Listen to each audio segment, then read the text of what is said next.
Good evening. It's Sunday night, so that means it's time for another Savvy Chat. I'm your host, Jen Hornjeff with Savvy Cooperative, and tonight we're in for a real treat talking with Margaret Vincent from Stocksy United. And I like to think of Stocksy as sort of our big sister co-op in this space. They've been around for a little bit longer than we have, about 5 years now. So she's going to go ahead and give us a little bit of their story so that our co-op members know what we have to look forward to and we can really kind of learn from them. So hello, Margaret. Where are you calling in from tonight? Hi. We love Savvy. I'm calling in today. So I'm in Chicago, though StockC is actually based in Victoria, British Columbia, but I work remotely. So I'm bringing you the Canadian-US blend today. Well, we are a remote team too, so I certainly understand and respect that, and so glad that you're able to be able to work from the comfort of your home and really have your own schedule. So, and of course, we're so thankful that you're able to join us here on a Sunday night. So thanks for jumping in and getting excited about sharing about the co-ops. I love the co-ops. So October is National Co-op Month. So this concludes our co-op series. Not that we can't talk about co-ops, but we've been chatting all month with people about co-ops, from, the theory behind them, where they started from, how do people build them? What do our members think of them? And I think it's really great to kind of close this out by talking to you and understanding what you and everybody at StockC has been able to do. So let's kind of dive in a little bit. So for those who are not familiar, Stocksy United is actually a stock photography company, and it's similar to Savvy in the way that it's co-owned by its users of the platform. And in this case, instead of patients or caregivers, Stocksy is owned by its photographers and artists. And you guys have like a unique origin story as well. So I'd love to kind of hear you break that down and also give sort of the evolution of why it was important to be a co-op. Definitely. And just because sometimes stock photography isn't something that people are aware of. So essentially we're selling video and still image content for use in advertising, blogs, all over. You see StockC photos are everywhere. It's super fun. But essentially we were co-founded by some folks who had been working in the stock industry in the past and had seen sort of the negative impact that was starting to have on artists. There's really sort of a race to the bottom in terms of pricing. People were making very, very small amounts of their royalties. It might be 20%. When I did stock before StockC, I sometimes made $7 less. It's a really difficult sort of industry to be a successful artist, and yet is a very, very vital industry, especially as we become an increasingly visual world.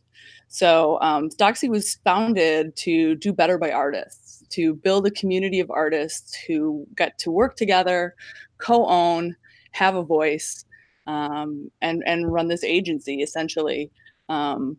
And we're a multi-stakeholder co-op. So we have 3 classes. Our advisor class is Class A, our staff is Class B, and then our artists are Class C. Just to give you an idea of the size of those, Class A is 3 people right now. Class B is closer to 30. Our staff has doubled in the last year. So Class B is going to get really big really fast. Jealous. We're up to 55 employees and contractors, which is astonishing. We started with this tiny handful. And then Class C is now up over 1,000. Wow. Members. Yep. Over 1,000. Yeah, because we had a cap, but we just in the spring had a resolution and removed our cap on Class C so we can add additional artists now. And so for those of you who don't know, Class C, their artist class, is analogous to our Class A, which is our public class for our patients and any individual that joins our co-op. So just to clear up the co-op confusion. And I'll just say artists, because there are the multiple classes, but they are our driving force and they're why we do what we do. So absolutely. And you mentioned our sort of interesting origin story, and so we started in what I've learned since is very unusual way, which is with $1 million loaned to us by one of our co-founders. And that is all the money we've ever taken. I mean, that's remarkable. I feel badly to our members that I didn't have $1 million to loan us, but I wouldn't have had $1 million to loan either. We were very lucky in that sense. But we took that million and we essentially put the product out there, and we were able to pay that $1 million back within about 3 years. Wow. So we are now completely self-funded, entirely based on our royalty sales. That's incredible. And we strive to be in a similar position, but it will go through sort of a different life than what you guys did. But it's really great to hear that just with that amount of money, what you guys have been able to do, because you've been super successful. And, we'll kind of get into some of that in a bit, but kind of coming back to, thinking about how you got involved with it, because you were one of those members that was an artist, as you said, you were making $7 on other sort of stock platforms, and then you began, as a member with StockC. So what was that like? And I'm always curious, and something that we did as we were starting Savvy was understanding why people might be drawn to co-ops. So, whether it was that or another thing, but kind of how did you end up even just being a member of StockC?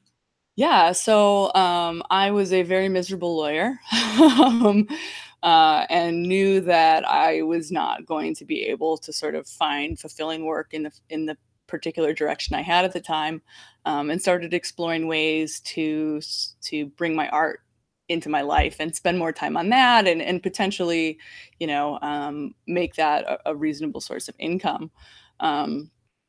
And like I said, I had not been very successful at other stock agencies. Some of them had rejected me. I'm sort of I like to think of myself as artsy fartsy in the best of ways, but I have to interject and ask if the photos I see on the wall, for those of you who are watching, 2 of them are mine. This beautiful green dress right here is actually a Stocksy artist, and I love that photo so much I bought it. Hey, support the cause. Yeah, support the co-ops in all the ways. Yeah, so I really loved the Stocksy model in the fact that it was artist owned. They, it was very clear that they were going to pay a higher percentage of royalties. We pay 50 to 75%. Of every purchase back to our artists. There's profit sharing at the end of the year. I loved the idea of the co-op and artist ownership. And they were very artistic, and that really appealed to me. When I applied, I sort of thought, I'm going to send all my artsy stuff and it's either going to work or it's not. And I got accepted, which was thrilling. And that was right after the co-op had opened, in fact. And I joined and I loved it. And I finally had a fulfilling avenue in my day-to-day life. That's amazing. And then they held first elections for directors, and I threw my hat in the ring. I think there was about 6 of us. And I went through the whole process, and I lost. But I was so, I lost spectacularly, I'm sure, and it worked out just fine. But I was so invested in the idea that I wrote the co-founders and said, I will be your girl Friday. I'll be your office manager. I'll organize your stuff. I'll get your coffee. I want to do something good. Yeah, that's amazing. And to back up too, for those who aren't aware, after a certain period of time, co-ops start to hold board elections from their membership. So that's what you were running for, was one of those board seats. Correct. I was looking to be a representative of the artist class. Amazing. And so, yes, of course, out of the 1,000 members, not everyone gets to be a director, but it sounds amazing that you were able to, really just show that you're passionate about helping out in some way. And of course, now you're the VP of Governance and Legal. Did I get your? Yes, it turned out that I was an unhappy lawyer, and StockC needed some legal help. And it turns out it's the legal job that I just adore to the core of my soul. I get to protect artists all day long, and there's really nothing better when friends find out what I do. I just had this happen last week. I was meeting up with a friend I hadn't seen in a few years, and I explained my job, and she went, "Oh my God, it's perfect!" And I feel really lucky in that respect. I'm just really Yeah, glad to be a part of this co-op.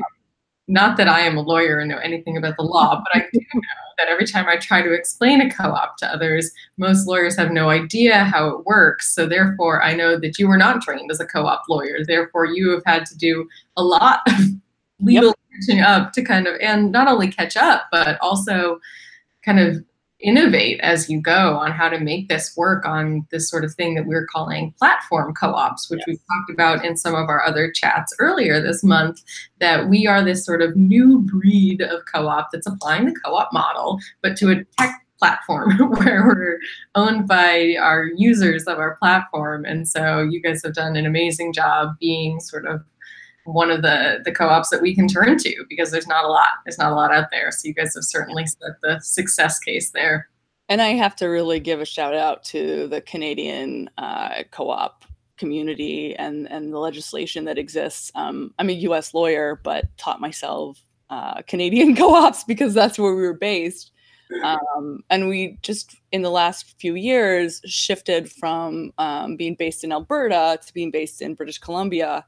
And I just adore the British Columbia co-op legislation because it is a little bit more open. And so it allows us to do things in a slightly different way. The great thing about co-ops is that this model has existed for so very long, and it's tried and true, and it's a trusted model. But we needed the freedom to be able to sort of change things. I mean, the classic example is meetings. Mm-hmm. The legislation assumes that by meeting, you're talking about a group of people sitting around a table in a room together. But what we've done is literally every, general meeting we have, any other class meetings, they're all done electronically, video chat or presentation. But the intent remains the same, which is an opportunity for the co-op members to discuss the issues and choices of the co-op. And so we've managed to maintain that with our online forums, with live chat during our annual general meeting, and a bunch of other ways. But I always say it's sort of just pushing the form. Yeah, and I think that you point out a great thing. You're also having to learn a completely different country's system as well as you're doing this. But you, like Savvy, you're international, and you guys have proven your international model. We primarily in the US, but we are international, and you guys have really shown that that can work. And I know in 65 countries. I mean, I can't even imagine, but you've faced challenges with that, but overall, do you see that as a positive? Absolutely. I mean, we have this amazing collection of people with different expertise and different experience. I've learned, I always sort of laugh when I look at my, my Facebook friend list now. It is seriously international. I've learned so much about other cultures and other areas and holidays and how people come, their perspective on things. It's just been really very, very cool. And when you're talking about art and photo and video, we have this amazing collection of content that's been taken worldwide, and sort of day to day in different countries. And that's really special. Yeah, I mean, I think it speaks to the need to hearing these diverse perspectives, which is something that we're really passionate about. Of course, it's a different medium for sharing that perspective, but I think what you guys are doing is amazing. I remember actually at one of the co-op meetings last year, and I'm sure you're going to remember, and forgive me, I don't remember who did the study and was studying StockC and had made... Juliet Shore. Say that again? Juliet Shore from Boston College. Yes. And that had made the observation that many of the photos from your international members were being labeled as like vacation, or what are the other terms that they were labeled under? Yeah, it becomes travel photography.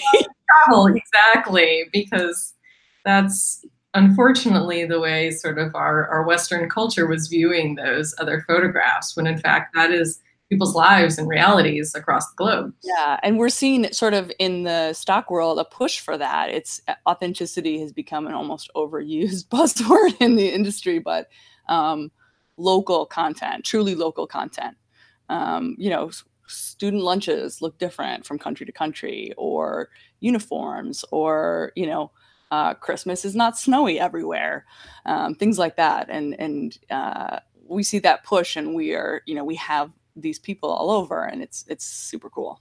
Yeah, yeah. I mean, as somebody who grew up in the Northeast of the U.S., I always thought Christmases were snowy. So I think understanding all those different perspectives within our country, we need more of that. But that's another story we don't have to dive into on our Savvy Chat. But we don't have time for all that. But to dive more into StockC and where you guys are at. Am I correct in saying you guys have been around for about 5.5 years now? Yep. We were officially incorporated in April of 2012. And we opened our internet doors, so to speak, I think in the spring of 2013. So that's about right. Yeah, that's kind of our sort of same trajectory when we were incorporated, and then just celebrating our first year just so around 5.5 years. That's a long time in startup world. You've survived, you're still here, which is super exciting. So what are the takeaways that you've learned about running a co-op? It's a thing that I think is constantly about learning. Like I said, we've doubled our staff in the last year, and that was a lot of shifts. And this is, I guess, really classic startup story. But, I used to have hands in everything, and I knew everything that was happening in every department. And it takes some shifting to suddenly realize that you can't do that anymore. But, you bring in people who care about the model, who care about the business you're running, who are invested in doing this work for the right reasons, and it's much easier to let go. Yeah. We always talk about letting go of Legos. There's an amazing article out there that talks about startup culture and the Legos that you have in your job, and how you have to let them go as you grow and become, increasingly savvy. So that's a big thing, and that's sort of continually happening. Training new people to take over and do that. I think something that I continue to think about and really want to help our members understand more and more over time is essentially what it really means to be a co-owner. We have a bunch of independent contractors who are really used to working for themselves, holding their own. And it's very different to put all of those people into a group and say, now you all together own this company. And there are places where that's easier and places where that's a little bit harder. And it's been really, really interesting. The cap removal, the member cap removal was a big lesson. It was really something that people were skeptical about for quite a while. And we were finally able to create a resolution and a plan that gives those co-owners the opportunity to stop growth if they think that it's been too fast or it's become detrimental. And that's not where we had started, but that is what it means to be a co-op and have this democratic control. I think another piece that has been really worthwhile to learn about over the years is transparency, and learning how to be transparent without fear. It's scary to be really open sometimes. And the trust that you build trust through transparency.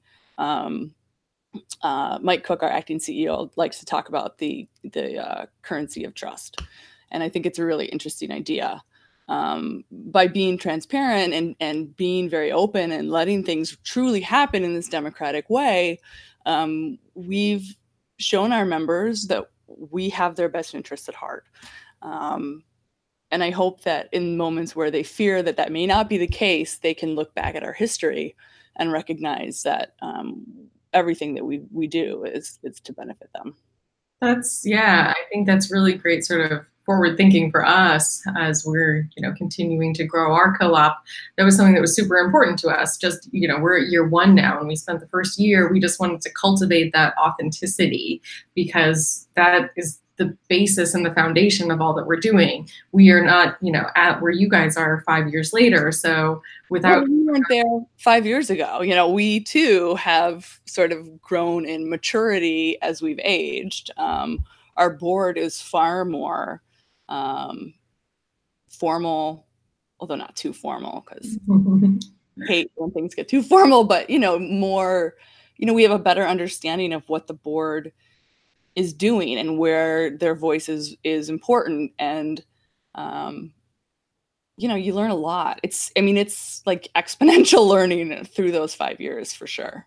Yeah, absolutely. And again, you've ramped up your membership, your employees. You guys are like a real operation now. And, I think there are trade-offs with that. Like you say, might have more of a unique area that you are working in, rather than having your hands and all the different cookie jars, giving away Legos. I would like to give away some Legos. But I think, like you say, it all comes back to, what's best for the co-op. That's something that Ronnie, whenever we have, even little decisions to make, we'll say what is best for the co-op. And hopefully that continues to steer us in the right direction for our members, and continue to get sort of that feedback from them. And you guys Absolutely. I was just at an industry conference. I'm used to co-op conferences, but there's one major industry conference a year that I attend. And,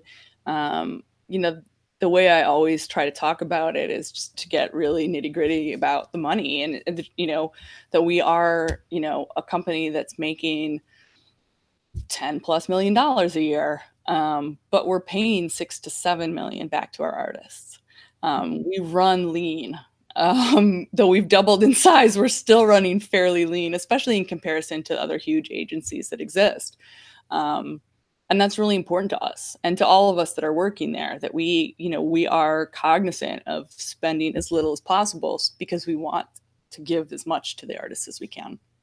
Yeah, absolutely. You guys have done such an amazing job in returning those dividends back to your members at such a high rate. And while your model is very different than ours, it is impressive. Didn't you all pay out to one member something of like $10,000 in dividends? Yep. Ooh, okay. So our surplus, when we have surplus at the end of the year, and it's the years that we've been able to do it, it's been about like $200,000 to $300,000 in surplus funds, and then that's broken down. So 90% of that surplus amount gets paid back to the artists, and it's in proportion to your sales, your personal sales against the whole. So it's a very cool thing. Nobody else in our industry does anything like it, and No, that's good. That's why we're here. We have a question from our viewers that are asking, do you find that membership drops off when communication is not constant, or has it been steady growth? So stock is very weird in a way, because it is sort of passive income. You put your content up and then it sells, and you don't have to touch it or do anything else. So there's definitely a pocket of people who join, put their content up, and don't really interact, but can stay members. And now that we don't have a cap, we can keep those members in place. Before that, we were sort of regularly having to reach out to inactive members and clear out space for folks who weren't able to contribute. But we understand that, you have life that happens. You have a medical issue that happens in the course of a year, and your content production might fall. We've seen our membership numbers just steadily climb. Our call to artists is constantly busy. We get tons of applicants. People appreciate what we're trying to do. We take a small percentage of those applicants, and that's always hard because we want to help everyone, but at the same time, part of our product is a particular sort of aesthetic sense and quality level. Yeah, it's really, we've grown quite regular, quite steadily. Yeah, and you guys have done such an amazing job with that. So, speaking of growth and what does the future look like? So, what is next for Stocksy? We've had a lot of change this year. Some of our leadership has switched over, and it's been a difficult but interesting time where we've been able to sort of step back and reassess and sort of see where everybody's at and what we want to do. And we are increasingly, I mean, we truly are, I think, more committed to the co-op model than ever. We've been tossing around the statements, we are artists, we are united, this year and for the coming year. And I'm really excited about that. We want to reach new artists. We want to share sort of the co-op love more broadly. We want our clients to understand why we're a co-op and why that's important, and sort of continually educate the people who are interacting with our site about why we do what we do. Yeah, I mean, that's really interesting. We find that it's hard to, in the same breath, say both what you do and how you do it as a co-op, because there is some education around that. And I remember talking with some of your leadership about how they didn't really say they were a co-op to their clients, that wasn't something that— At first, we didn't touch it. Not at all. Whereas we've, been excited about the co-op, but for us, we actually found it really interesting. We thought it would be more important to, the patients and the other individual members, when in fact our clients do care about it, because when they have a choice of where to put their dollars, they were, happy to give it to an organization that then gave it back to the patients. Do you find that same sort of, sentiment from those that you're working with on the client side? Do they care that you're a co-op? Definitely. I mean, not everyone, obviously. We work with some really, really huge companies, and that's, of course, a different sort of environment altogether. But a lot of our clients are artists themselves, and they really do appreciate that we are making a point to support artists. They get that. We're, one of the things that affects for us is we don't. So whenever we have a sale, if we discount the price at all to the final client, we take that out of StockC's side of the payment, so the artists always get their full royalty payment. Yeah, wow. Yeah, that's important to us, but it limits our ability to discount content. Yeah. And coming again, we are in this industry where cheaper and cheaper is not an uncommon trend. So that's where we often say, well, we're a co-op and this is why. And what it means for us is that we're able to retain artists who might not otherwise do stock photo video.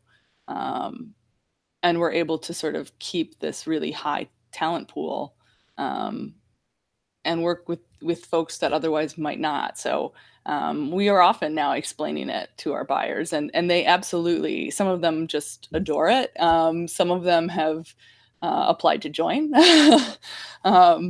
It always makes me happy when people are, who are caring about the fact that we're making this choice to do something differently. Yeah, that's great. And, now kind of circling back, thinking about Savvy, because you're also a co-op member here at Savvy. So, you're definitely pro co-op, but I'm curious, in the same essence of what drew you to StockC, everybody has their own story. What drew you to Savvy? So I love what Savvy is doing. I grew up in a very medical health focused household. My mom was a neonatal intensive care unit nurse, as well as a professor of nursing. She got her PhD while I was a kid in nursing research, and she studies nurses' understanding of children's pain, which is very cool. So I've been surrounded by PhD nurses who are doing research for so long. And I've heard the stories about people struggling to get subjects, or, doing very cool work, but not quite being able to complete, whatever final analysis. So I started trying to participate in every health study I could a long time ago, because I think it is just super important. I also myself have dealt with depression and anxiety, and medication and therapy and all of the things that go into that. And that's really, really important to me. And it's really important to me that I'm vocal about that and not hiding those things. So yeah, Savvy was like a perfect fit for me. I mean, it was, not only did I like what you guys were doing, but it just makes sense to me. And it's a chance to connect those vital voices that matter so much. And I mean, you guys know, you guys know more than anybody how important that is. Yeah, well, and I think that that's just, we were drawn to the co-op model for the same reason that you all were drawn to it at StockC, is, finally appreciating and respecting those voices or artists or Absolutely. for the contributions that they had. So we thank you for being a member. It's so important. And, thinking about that too, you've been now part of a co-op for, well, at least with StockC, perhaps you've been part of other co-ops. StockC is my first co-op and Savvy is my second. I've worked with co-ops galore. I went to school in Ann Arbor. You'll never forget your first, but hopefully you'll never forget your second either.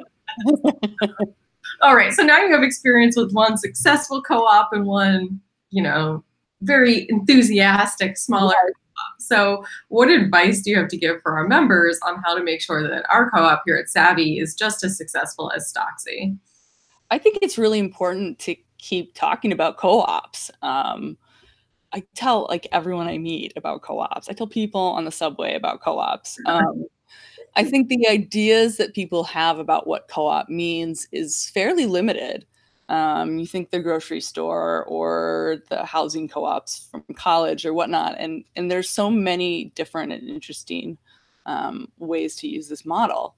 I also, for me, it's whenever people talk about the sharing economy, and I'll say, well, the real sharing economy. We all know how those little snarks to go back with. Right. Well, and I know you've talked to Jason and Nathan, who are the ones who taught me really about that more than anyone else. So yeah, I think just being vocal and committed to that co-op structure, and then also just knowing that sometimes it takes a little longer to get things done. Sometimes it's a little more challenging, but it's always worth it. It's always worth it. I mean, we've had some really difficult conversations at StockC over the years. And it isn't always pleasant, but it's always for the right reasons. And it's just been really, truly a gift to see our members come into their own understanding. And now a lot of times we'll see a question that we've seen before and we know can be difficult. And it's our members who respond and answer with grace and eloquence and a really deep understanding and support of what we do. And that's awesome. So it's, even when it's hard, it's worth it. Just keep going. Well, coming from the lawyer here, I think that speaks volumes too. If you're not saying like, forget it, it's just too much. No, it's really, we redeveloped our resolution process in the last year because it wasn't transparent enough and it wasn't working quickly enough. And that was not easy. I think I can't even count the number of meetings and ideas and discussions we had around that. But what we've come up with has worked really well, and I'm really proud of it. It's, really ideal in a tech space. It's also totally fulfilling the intent of the resolution process and the original co-op ideals. So I'm grateful that you're going through all this so that when the time comes for us to think about such things, we will have you guys to look to. I'll share. Yes, that's for those that don't know, I call it part of Co-op Fight Club, that you're supposed to cooperate with other co-ops. So that has been one of the most amazing parts of coming into the co-op world. Like you, I was not a co-op expert, and being connected with people like you from the get-go, you've been amazing. And I think that's just something that you don't see in other spaces. Well, and it goes both ways. Like I've sent you guys our rules, but I've also reviewed yours as we refine ours. So it is really a beautiful thing, that collaboration. And it's within your membership and then with the other co-ops as well. And it's a great thing. Yes, cooperation is beautiful. Well, before we round it out, I think that's a great way to end. But we always have our rapid fire questions that I ask everybody because obviously we all have many things going on. We're real human beings, and just to get to know you a little bit better. So, when you're not being savvy or at StockC doing all the wonderful things that you're doing, what keeps you occupied? What blows your hair back? Well, I'm still a photographer. So that's yep. My family is all here, which is awesome. I'm also, they're kind of dark, but I'm very much a plant lady. I have my own little mini jungle back there. And just spending time with good people doing good things. Yeah, that's great. Now, speaking of doing things with other people, would anybody happen to say that there's anything quirky about you, or what do you kind of consider something that maybe people don't necessarily know? The thing that seems to surprise people most often is that I was a competitive figure skater for 12 years. Like, I love this. Super tall, which is why that's kind of weird. But yeah, no, I was a figure skater for years. I've coached.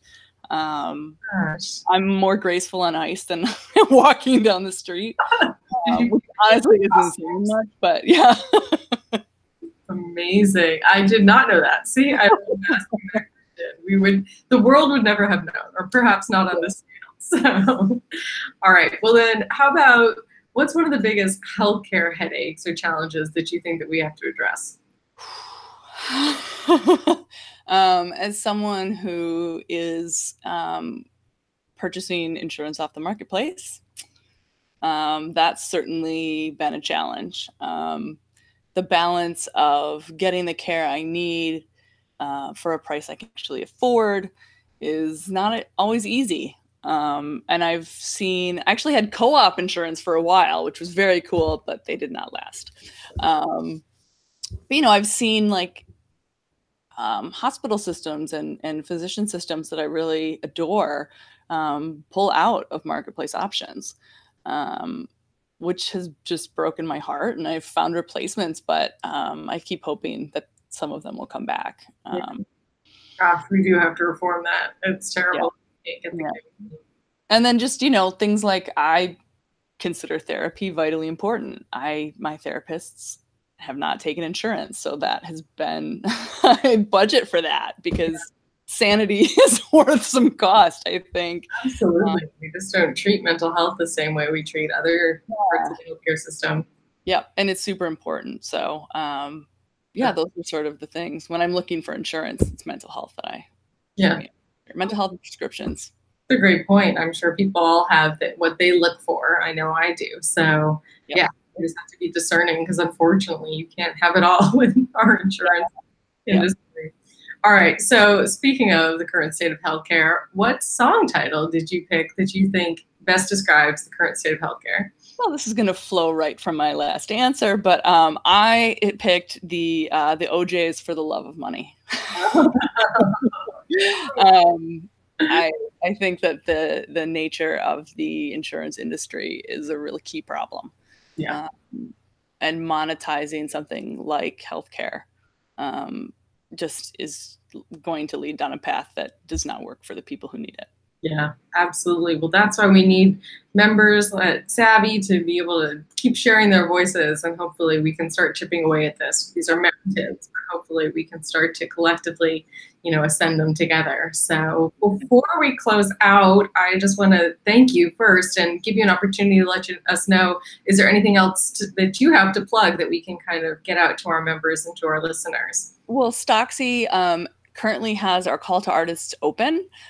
We were closed to membership for a few years because of our size restrictions, but now that the cap is removed, so artists, or if you have friends that are artists, videographers, photographers, send them to StockC and apply. And we'd love to have, more and more artists in our co-op. That's amazing. We would love our co-op members to also be co-op members over there. So, if that's your hobby or you're looking to make a little bit more out of it, please go visit StockC. You will not be disappointed. They're amazing. Obviously, you've just learned that. So, and if you need stock content, by all means, drop us a line and we'll do what we can. Absolutely. And that's, something that we feel super powerful about that. That's something that as co-ops we can be working together to make sure that we're thinking about those things. So yep, we're trying to produce some new co-op content as well. So nice. Yeah. I can't wait to see what those pictures are. People holding hands. Or, I don't know. Yeah. What's co-op stock photography look like? That's an interesting question. Yep. Amazing. Well, thank you so much, Margaret, for joining us tonight. It's been amazing. You guys are doing such great work. You yourself are just amazing, and I appreciate your friendship and help throughout all of what we've been doing. So thank you for being an all-star member at Savvy. And buddies are the best buddies. Co-op buddies. I just, I wish you guys all the best as you go through some of these transitions, but you guys have done some amazing things, and we here at Savvy look up to you all, and thank you for your guidance. Thank you. And, you guys have so much ahead of you, and it's going to be really exciting. It's an exciting time for co-ops. So if you're listening that have never gotten into the co-op space, now's your chance. You're hearing from two great co-ops. Go check out StockC for all your stock photography needs, and we will see you guys next week. So thanks for tuning in tonight, and everybody have a wonderful Sunday. Bye now.